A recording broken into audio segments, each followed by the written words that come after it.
Hey, welcome to this new lecture. This is the most important lecture you have had so far in this course. So please try to make the most of it. And this is actually a new video that I'm adding to the course. I didn't have this lecture a few times ago, so I added this quite a while after I published the course.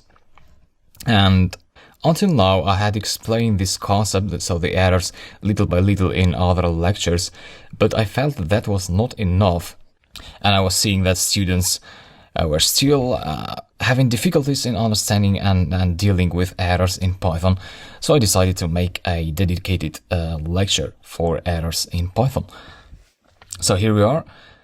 And I said this is the most important lecture because, we learn about functions and strings and numbers until now in the previous videos. And these are individual concepts that, you'll learn now or later. You'll learn functions and strings and etc.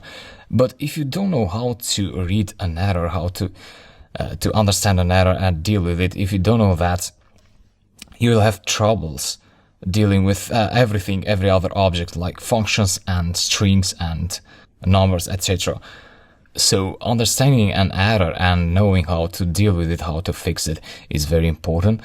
And even the most experienced programmers, they make errors in their programs. The difference is that they know how to read these errors, how to understand them and fix them. But everyone makes errors.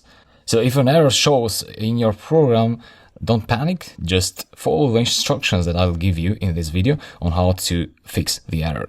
So that's what this lecture is about. So what is an error anyway? An error in a program is a bug that causes the program to function incorrectly. Now, in Python, we have basically two types of errors. We have syntax errors and we have exceptions. Let's first focus on syntax errors and let's forget about exceptions. We'll go to exceptions after we explain syntax errors. I have this code here, and actually, this is a Python file. This is the icon showing on a Mac. So currently I am on a Mac computer. But that doesn't make the slightest difference. No matter where you are, Linux, Windows or Mac, everything is the same. And so, I have a terminal here and let me go ahead and execute this program. This has a few errors, so let me show them. On Mac you can call Python 3 with the Python 3 command. On Windows you can just call Python or whatever command you are using. You can also use any editor that you like. And so, errors.py is the name I gave to the script. Execute. So, this is now an example of a syntax error. And this is the entire body of the error message. And this is very important. So, whenever you get an error, the first advice I give you is don't panic. Just focus on the error, read it line by line, just like you're reading a poem or whatever. So, the first line of the error points you to the name of the file that has the error. In this case, is errors.py. Then you have a comma, and after the comma you have the line where the error occurred. So it's line 3. And you can see here that line 3 is this one here. But you also have, for your convenience, Python prints out the line in the terminal. So int 9, here is where the error is. And just after that, you have the type of the error. So it's a syntax error. You also have other types of errors, such as name error, type error, but those are exceptions. And I'll explain later why we call them exceptions. So this is one type of error, syntax error, and the others are exceptions. So this is a type, and then you have a description after the colon. Sometimes the description is more specific, more detailed. This time is just invalid syntax. So you have to figure out where you did some error, where you missed some syntax of your program. And you also have this arrow here pointing upwards.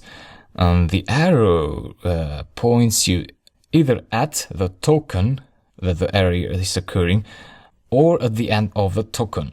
So a token is, this is the token in this case 9.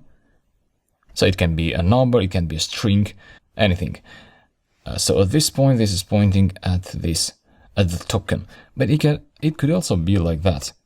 999. Save the script. Execute. In this case, you see that it's pointing you at the end of the token. So around here you have an error now. And I know that int is actually a function. And functions in Python, they need to have brackets. So you need to pass 999 inside brackets, like that. And delete that. Save. And execute again. Alright. You've got another error, but don't panic again. This is my advice always. Instead read the error, it says file errors.py, the file, line 5. Oh, line 5 this time. So it's not line 3 anymore, which means that line 3 was fixed. So what Python is doing is it's going through all the lines one by one from top to bottom. It checks the first line, it says, oh, it's fine. No error there, goes to the next line, no error. Goes to the third line, no error this time. Fourth line is also fine. And fifth line has an error. So again, it's a syntax error.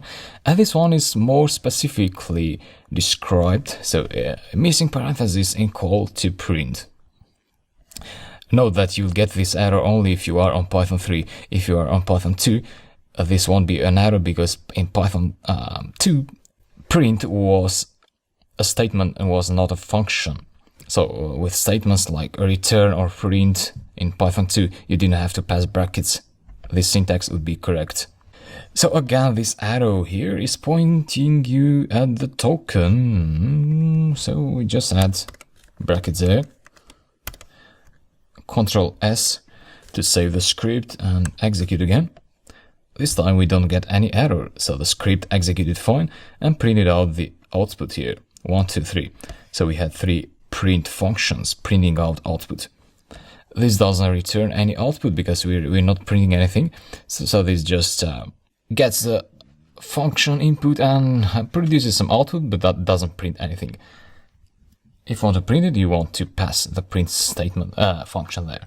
There could also be other types of syntax errors, and such as you want to define a list 1, 2, and 3, but instead of closing it with a square bracket, you use a round bracket instead, like that. Save the script and execute.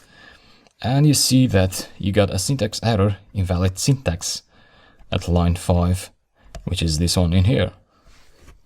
Again, the arrow points you at the token, so you need to figure out how to fix this round bracket here. And you know that you need to close it with a square bracket, so that should fix the issue.